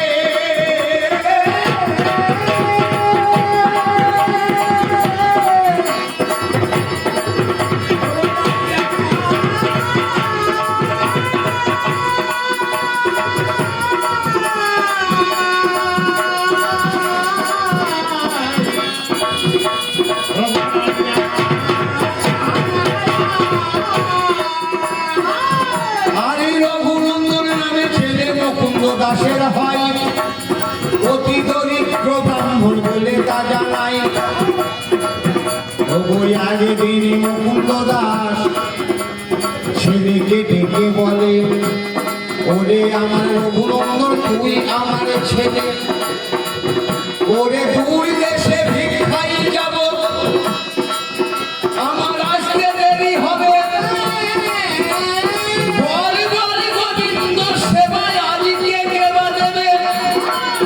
রঘুনন্দন পিতার কাছে ধীরে ধীরে কয়, ওগো পিতা শোনো কথা শোনো সমুদায়, যদি আদেশ করো তুমি আমি দিতে পারি। বলছি পিতা যদি আদেশ করো তাহলে আমি দেবো, আমি সেবা দেবো। তা বলছি বাবা তুই পারবি? তা বলছি হ্যাঁ পারবো, কিন্তু আমি তো তন্ত্র মন্ত্র তো কিছুই জানি না। মুকুন্দ দাস বলছে রে ভক্তি ভুলিয়ে দিলে পরে গোবিন্দ সেবা হয়, তন্ত্র মন্ত্রের দরকার নাই, তাই নাকি পিতা? তা বলছে হ্যাঁ।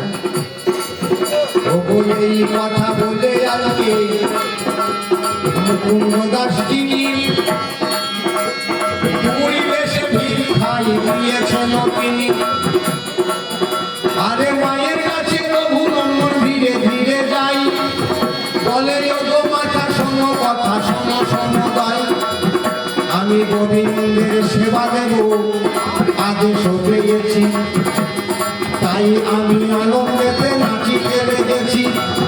বলো কখন দিতে হবে বলো গো মা জননী, তখনই দেবো আজ গোবিন্দ সেবায় আমি। সেইখানেতে মা জননী কর্ম করিল, গোবিন্দ সেবার জন্য জোগাড় করিল, পারস সাজাইয়ে দিল মাতা দিল মণি, গোবিন্দ দাসের ছেলে রঘুনন্দন জানি, পারস খানি নিয়ে আজি মন্দিরেতে যাই, গোবিন্দের সামনে নামাইয়ে যাই, গোবিন্দের কাছে যাবে বড় জোরে বলো, ওগো আমার গোবিন্দ জ্বালাই কথা বলে, গোবিন্দ আজ সেবা করো, আজ আমার পিতা দরিদ্র, দূর দেশে গিয়েছে ভিক্ষা করতে, তুমি সেবা করো। আমি তো মন্ত্রতন্ত্র কিছু জানি না, কিন্তু আমার পিতা বলেছে জোরে মন্ত্রের দরকার নাই, যদি গোবিন্দকে ভালোবেসে দেওয়া যায় তাহলে গোবিন্দ সেবা করবে, তুমি সেবা করো।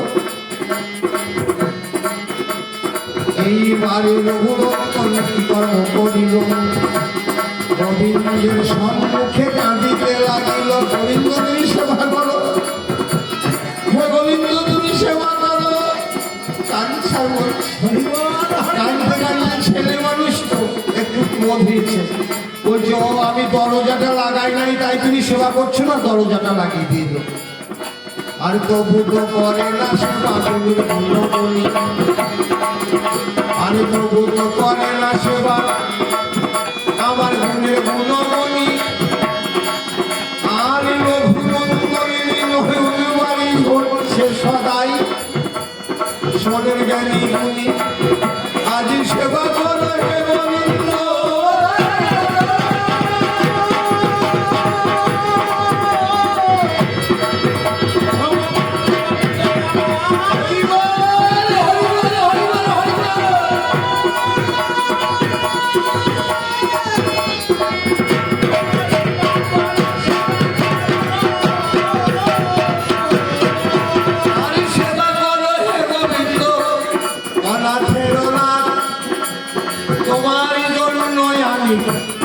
করেছি জোড়াহা তবু তো করে না সেবা স্বয়ং ভগবান। আর তবু তো করে না সেবা স্বয়ং ভগবান। রঘুনন্দনে কেঁদে কেঁদে ফেটে যায় প্রাণ। কিছু বলে রঘুনন্দন কেঁদে কেঁদে বলে ওই আমার গোবিন্দ জানাই কথা বলে, গোবিন্দ তুমি সেবা করো। আমার পিতা যে সে প্রসাদ পাবে, প্রসাদ নিয়ে তবে জল খাবে, তুমি সেবা করো। কাঁদছে অধর ধরে কাঁদছে। এমন সময় ক্রোধের সৃষ্টি হলো, তারা তুমি সেবা করবে না। বাহিরেতে চলে গেল একটা ঠেঙা নিয়ে ঘরে ঢুকে যায় একটা লড়ি, একটা আঘাত করার জন্য একটা লড়ি নিয়ে এসে বলছে তুমি সেবা করবে না। তোমাকে এত ভালো করে বলছে তুমি সেবা করবে না, তবে দেখো আমি কি করতে পারি।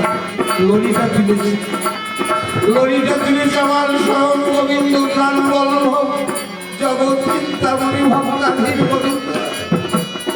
স্বয়ং এসে রঘুনন্দনকে বলছে ওরে রঘুনন্দন, এমন তারা এই ভাব দিয়ে এই মহাভাবের উদয় করে কেউ সেবা দেয় না রে। আমার সম্মুখে নৈবেদ্যর থালাটা নামিয়ে দিয়ে কয়েকটা সংস্কৃতের মন্ত্র বলে, কয়েকটা সংস্কৃতের মন্ত্র বলে নিবেদন করে দিয়ে তারা নিজে প্রসাদ কেন খায়, তারা নিজে প্রসাদ কেন খায়। বলল তো এইরকম করে কেউ বলে না হে গোবিন্দ তুমি যদি সেবা না করো তোমাকে আমি আঘাত করবো, এইরকম কথা কেউ বলে না। আর ওরে ভক্ত আমার মাতা পিতা, ওরে ভক্ত আমার মাতা পিতা, ভক্ত আমার গুরু, ভক্ত আমার নাম লেগেছে বাঞ্ছা কালপত্র।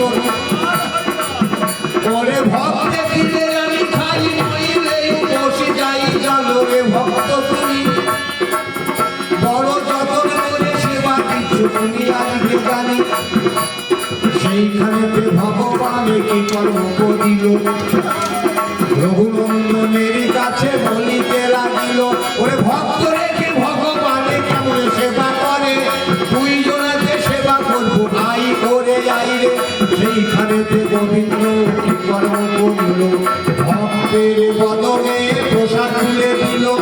ভক্ত দেয় ভগবানকে, ভগবানে দেয় ভক্তকে।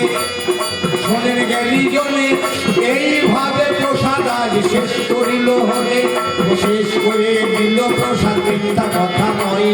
সেইখানেতে রঘুনন্দন গোবিন্দকে কই বলে ওগোই আমার প্রাণ বল্লভ বলি তোমার কাছে।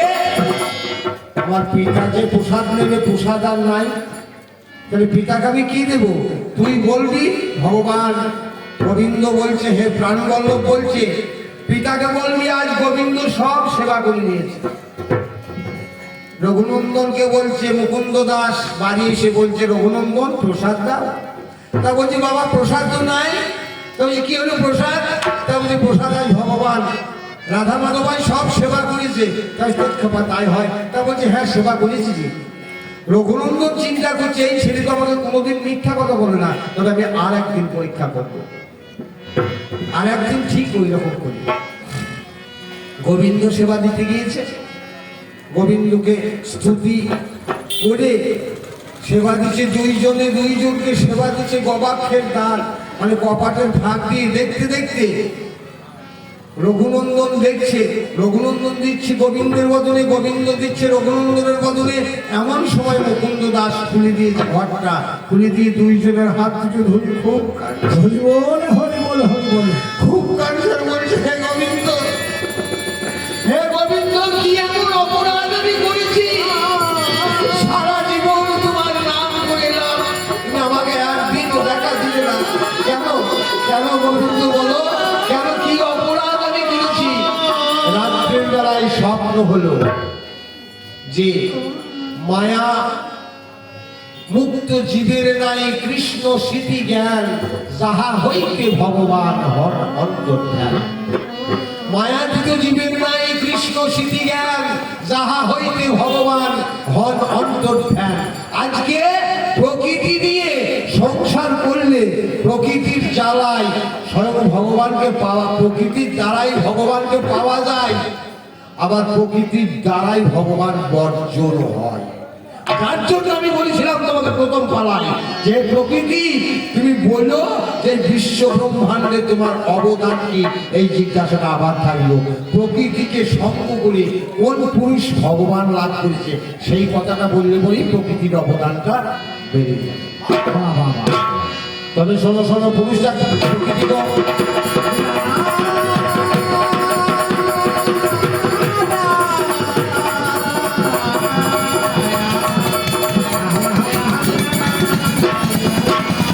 খাঁটি প্রেম যদি কারো ঘটে, সে প্রেমে ডোবে না শরীরে, পড়ে নাই অনলে, ছুরি মেরে নাই কাটে।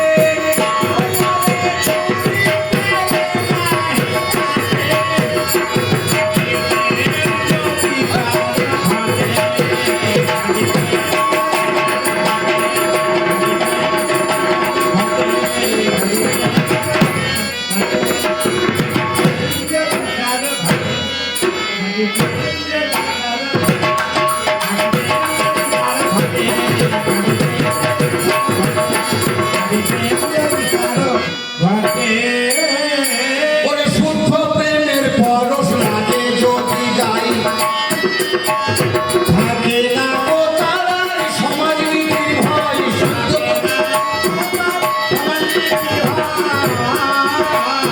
শুদ্ধ প্রেমের পরশ লাগে যদি গাই, থাকে না গো তারার সমাজ নীতির ভয়, থাকে না গো তারার সমাজ নীতির ভয়। ওরে বৃক্ষ তলে বসে শরীরের সুখ পাই, বৃক্ষ তলে বসে শরীরের সুখ পাই। ওরে বৃক্ষ তলে বসে শরীরের সুখ পাই, কাঁটার বনে বেড়ায় হেঁটে।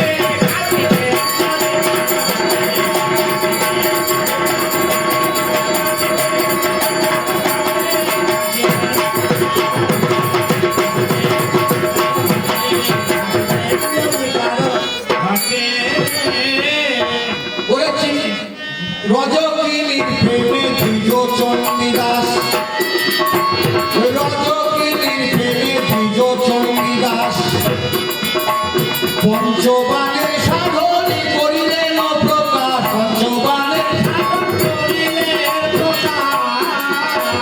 রজকিনীর প্রেমে দ্বিজ চণ্ডীদাস, পঞ্চবাণের সাধনে করিলেন প্রকাশ, পঞ্চবাণের সাধন করিলেন প্রকাশ।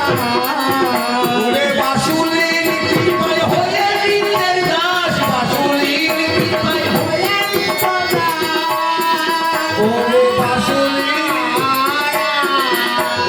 বাসুলির কৃপায় হয়ে নিত্যের দাস, চলে ছইরা সাঁতার কাটে।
নম্বর জিজ্ঞাসা যে তোমার খাস ভান্ডারের পরিধি কত? 2 নম্বর জিজ্ঞাসা প্রকৃতি হইয়া করো প্রকৃতির সঙ্গ, দিনে দিনে বাড়িবে তোমার প্রেমের তরঙ্গ। প্রকৃতি হইয়া করো, যেখানে গান সেইখানে গান করো, বাসর ঘরে দেখাশোনা করো না, বাসর ঘরে দেখাশোনা করো না। আজকে যদি কমিটি পক্ষ বলতো নারী পুরুষ, তখন দেখাশোনা হতো। তার জিজ্ঞাসা হতো যে কি যে তোমার বাবার বাড়ি থেকে যখন এলে কি বলে বেরিয়ে এসেছো, আর শ্বশুর বাড়ি কি বলে ঢুকেছো, সেইখানে জিজ্ঞাসা। নারী পুরুষ বিষয়ে জিজ্ঞাসাই বলা। বাবা বাবা, যেখানে পুরুষ প্রকৃতি বিষয় সেইখানে দাঁড়িয়ে গান। হ্যাঁ গো, প্রকৃতি হইয়া করো প্রকৃতির সঙ্গ, দিনে দিনে বাড়িবে তোমার প্রেমের তরঙ্গ। এই দুটো প্রকৃতির মধ্যে তফাৎ কি? বাবা এও প্রকৃতি ও প্রকৃতি। প্রকৃতি হইয়া করো প্রকৃতির সঙ্গ, দিনে দিনে বাড়িবে তোমার প্রেমের তরঙ্গ। এই দুটো প্রকৃতির তাৎপর্য কি? এবং খাস ভান্ডারের পরিধি কত? 2 নম্বর। 3 নম্বর জিজ্ঞাসা যে তুমি রাধারানী, তুমি আজ রাধারানী হয়েছ চন্দ্রাবলীর কুঞ্জে। কি ছিল শ্রীকৃষ্ণ যার জন্য তুমি আজকে রাধারানী হয়ে শ্রীকৃষ্ণকে কুঞ্জে, কেশব কুঞ্জে প্রবেশ করতে দিলে না। তাহলে আজকে শ্রীকৃষ্ণ মথুরায় গিয়েছে, তোমার দশম দশার উদয় হলো কেন? গোনার গোনার, প্রথম দশাই ধনির লালসার সঞ্চার। ওরে প্রথম দশাই ধনির লালসার সঞ্চার, আরে দ্বিতীয় দশাই ধনি পরে রবিবার। ওরে তৃতীয় দশাই ধনি পরে জাগরণ। চতুর্থ দশাই বাক্য না হয় স্ফুরণ। পঞ্চমে গরিমা দশা প্রাপ্তি তার হয়। ষষ্ঠমী অধিকার বিপুল হৃদয়। সপ্তম দশাই নানা ব্যাধি তার। অষ্টমী উন্মত্ত চেষ্টা দাঁড়িয়ে তার। নবমী দশার দশা সহিবারে দাঁড়ে। ওরে কামালের তলে ধনী চাহে মরি বারে। প্রথম দশায় লালসার সঞ্চার। একটা ভালো নায়ক গেছে একটা ছেলে, তাকে একটা মেয়ে বলছে ওই ছেলেটার সঙ্গে যদি বিয়ে হতো আমার খুব ভালো হতো, লালসা। হরিবোল হরিবোল। দ্বিতীয় উদ্বেগ মনে, বাবা তো বিয়ে দেবে, কবে দেবে কে জানে। এই যে উদ্বেগ, কবে বিয়ে দেবে, কেমন ওই রকম ছেলে যদি হয় তাহলে হয়। হ্যাঁ হ্যাঁ, দ্বিতীয় তৃতীয় চতুর্থ পঞ্চমে জরিমা দশা প্রাপ্তি তার হয়। ষষ্ঠমে অধীর, আর ধৈর্য ধরতে পারছে না, কবে আমার বিয়ে দেবে, সেই রকম ছেলে। সপ্তম দশায় নানা ব্যাধির বিকাশ। সপ্তম দশা, আরে মুড়ি খেয়ে গা মা, আমার খিদে নাই, শুয়ে আছে, এই যে দশা। নবম দশায়, দশম দশায়, নবম দশায় ধনী করে জাগরণ অন্তরেতে। নবম দশায় ধনী হয়ে অচেতন, অন্তরেতে কৃষ্ণ বয়ে না হয় স্ফুরণ। অন্তরে কৃষ্ণ বলছে কিন্তু সুরে বেরোইছে না মুখ দিয়ে। দশম দশার দশা সহিবারে নারে, তামালের তলে ধনী চাহে মরিবারে। এই দশম দশার উদয় হলো কেন? তুমি যদি শ্রীকৃষ্ণের প্রতি ক্ষুব্ধ হয়ে তাকে ত্যাগ করলে, আজকে তোমার দশার উদয় হয়েছে কেন, এবং এই দশাটা কেমন দশা? বাবা 3 নম্বর জিজ্ঞাসা। 4 নম্বর জিজ্ঞাসা হলো শোনো শোনো নারী জাতি, শোনো শোনো প্রকৃতি গো, প্রকৃতি গো।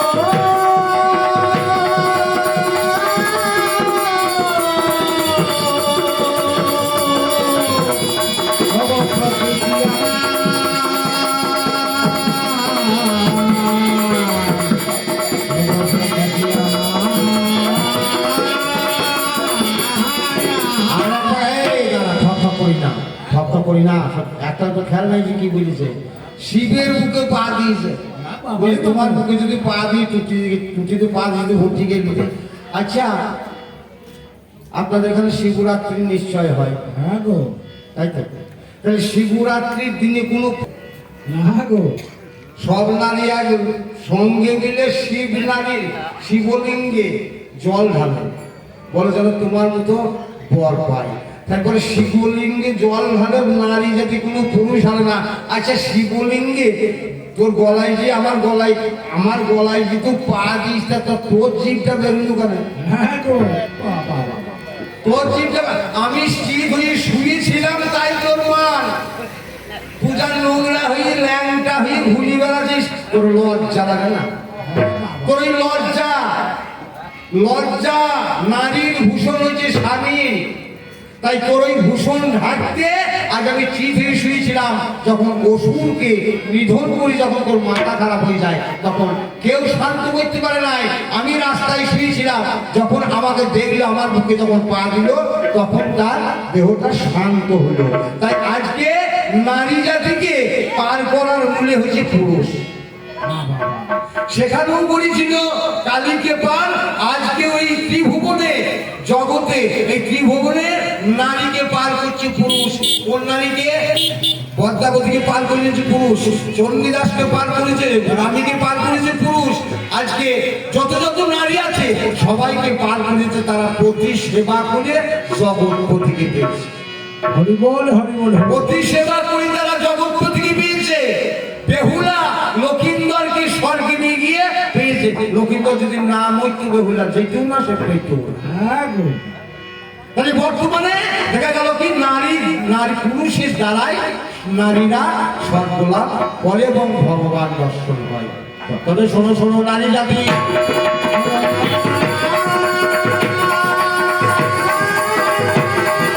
শোনো নারী জাতি গো আমি তোমার কাছে যাই যদি আমি সত্যি কলিযুগে এক জায়গাতে যাই ও কলিযুগে একদিন হরিদাস যার নাম আর একটা কথা রূপ গোস্বামীর দ্বারে কেন মীরা ভিক্ষা করে মীরার দ্বারে কেন রূপ গোস্বামী ভিক্ষা করে এই কথা জিজ্ঞাসা করেছে প্রকৃতি ভাইরে তবে শোনো শোনো প্রকৃতি গো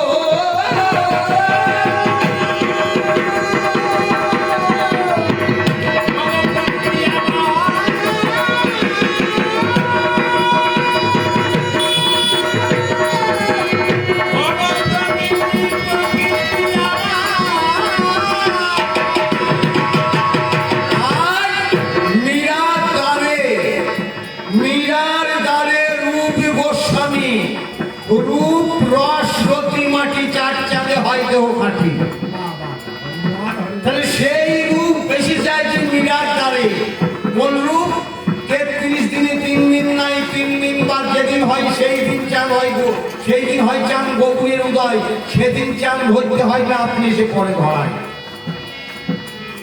ও রূপ এসেছে মীরার দ্বারে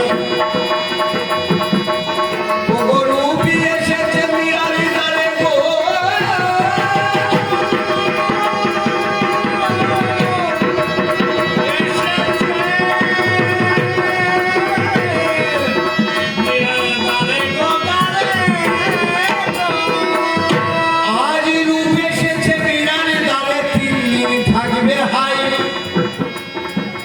রূপের তিনটে রঙে আগে একটু বলে যাই বাউল গান আছে বৃন্দাবনে ফুল ফুটেছে 3 রঙে নীল জরদা সাদা বৃন্দাবনে ফুল ফুটেছে 3 রঙে নীল জরদ সাদা কোন পিঠে শ্রী ঠাকুর কৃষ্ণ কোন পিঠে শ্রীমতী রাধা তাহলে সেই ফুল সেই রং নীল রং জরদ মানে পানের বোল ফেলে পান কি বোল ফেলে যেরকম রং হয় সেই রকম রং আর একটা রং হয় সাদা 3 রঙে নীল জরদ সাদা তাহলে রূপের রং 3 রকম আজ মীরার দ্বারে এসেছে ওগো মীরার দ্বারে রূপ এসেছে একটু ভেবে দেখো ভাই আরে সত্য কথা বলেছে আজ গোবিন্দ গোসাই আজ মীরা দাঁড়িয়ে আছে রূপ এসেছে মুখ থেকে রূপ এসেছে মুখ থেকে ওই রূপের মুখ ঢাকা ঢাকে জানেন আপনারা একটু আরেকটু ফুলে দিয়ে দিয়ে যায় তারা 33 দিনে 3 দিন নাই 3 দিন বাদ যেদিন হয় সেই দিন হয় চাঁদ গৌরীর উদয় 33 দিনে 3 দিন নাই মানে 33 দিনে 3 দিন না নাই বলে 30 দিন আবার 3 দিন বাদ যেদিন হয় মানে 27 দিন, এই 27 দিন পরে পরে মীরার দ্বারে গেলে সকলের দাঁড়িয়ে রূপ আসে। হরিবল হরিবল হরিবল। সব নারীর দাঁড়িয়ে রূপ আসে 11 বছর 11 মাস 27 দিন পর যেদিন মীরার দ্বারে রূপ এলো, ওরে মীরার দ্বারে রূপ এলো গো।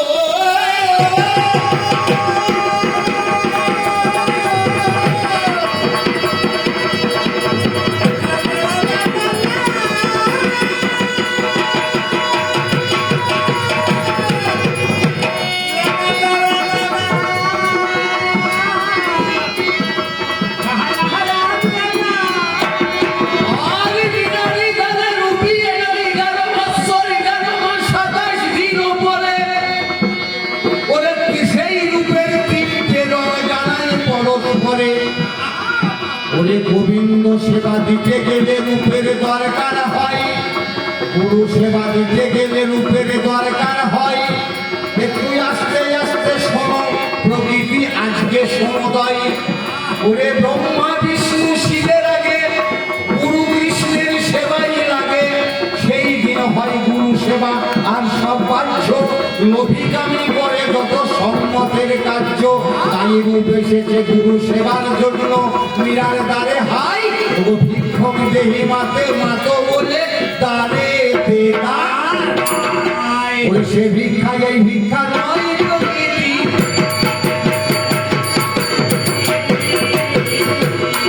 আমি বলে যাই সেই ভারতী।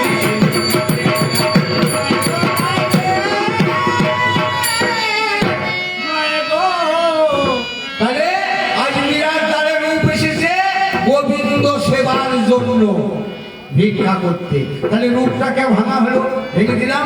তবে কলা শাড়ি বিক্রি করা হয় না, একটু বুঝে নেবেন। তাহলে ব্রহ্মা বিষ্ণু শিবের আগে গুরু কৃষ্ণের সেবাই লাগে, সেই দিন হয় গুরু সেবা। আর সব বাহ্য লোভিকামী করে যত সম্মতের কার্য। ব্রহ্ম শব্দকে অগ্নি মানে তাপ, সেই রূপে যেন তার তাপ না লাগে। বিষ্ণু শব্দকে বিষ্ণু বলবে কে? পালন কর্তা। আমার পালন কর্তা আমার পিতা, আমাকে তো পালন করেছে আমার পিতা। আমি আমার ছেলেকে পালন করছি, আমার ছেলে তার ছেলেকে পালন করবে। তাহলে পালন কর্তা এহ জগতে, পালন কর্তা হলো আমার পিতা। তাহলে ব্রহ্মা বিষ্ণু শিব, শিব কোথায় গো? প্রথম পালাতে বলেছি শিবকে। তাহলে সেই শিব, বিষ্ণু অর্থাৎ পালন কর্তা, ব্রহ্ম অর্থাৎ সূর্যের তেজ বা তাপ, সেইখানে পৌঁছানোর আগে সেই রূপকে নিয়ে এসে যদি গোবিন্দ সেবাতেও দিতে পারে, তা সে একমাত্র সেই পুরুষ রূপ গোস্বামী। রূপ গোস্বামী দিয়েছিল। তুমি জানো না, তুমি জানো না, তুমি জানো না, তুমি জানো না।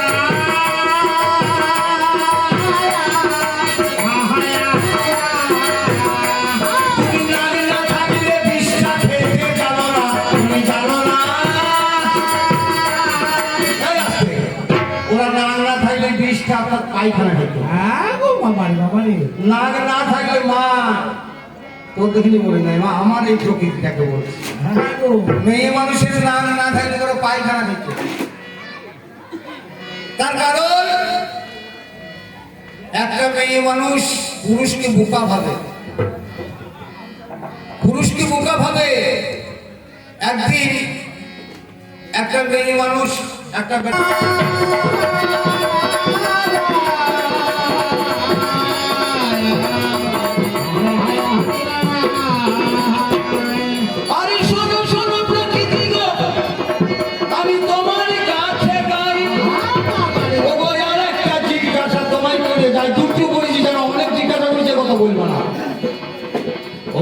একদিন হরিদাস ভিক্ষা করতে গেল,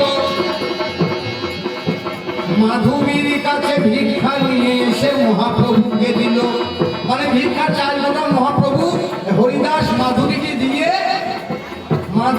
দিয়ে ওর কাছে ভালো চাল চাকরি নিয়ে এসে, ওগো মাধবীর চাল নিয়ে হরিদাসী এলো, মহাপ্রভুর আঙিনায় অগ্নি ভেবে দিল।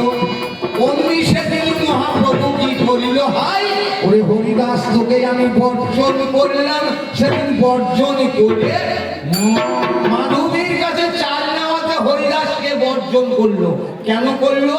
যে 3.5 জন বৈষ্ণবের মধ্যে, 3.5 জন বৈষ্ণবের মধ্যে অর্ধ হচ্ছে মাধবী, মাধবী হলো অর্ধ।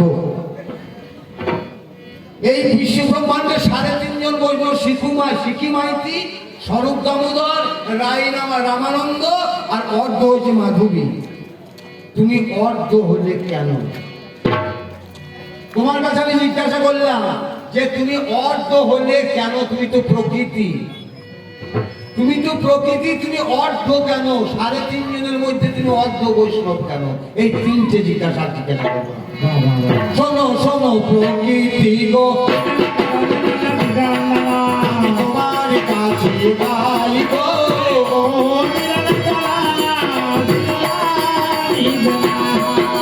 জানি ভরার পুরুষ জাতি।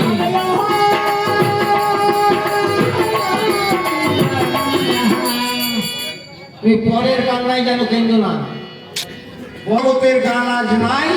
আজ পুরুষ প্রকৃতি ঊর্ধ্ব জগতের গান, সত্যতেতা দাপরের অবতার পরম পুরুষ, আর দুর্গা রাধা লক্ষ্মী সরস্বতী আর সাবিত্রী পঞ্চ প্রকৃতি। এর মধ্যেই এই ব্যারিকেডের মধ্যে বাধা থাকে। ওরে এই পর্যন্তই আমার পালা, এই পর্যন্ত আমার পালা গো।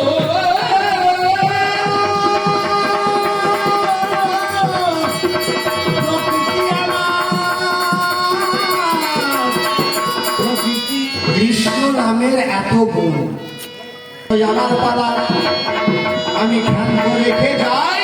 আবার প্রেমানন্দে হরি হরি ভগবান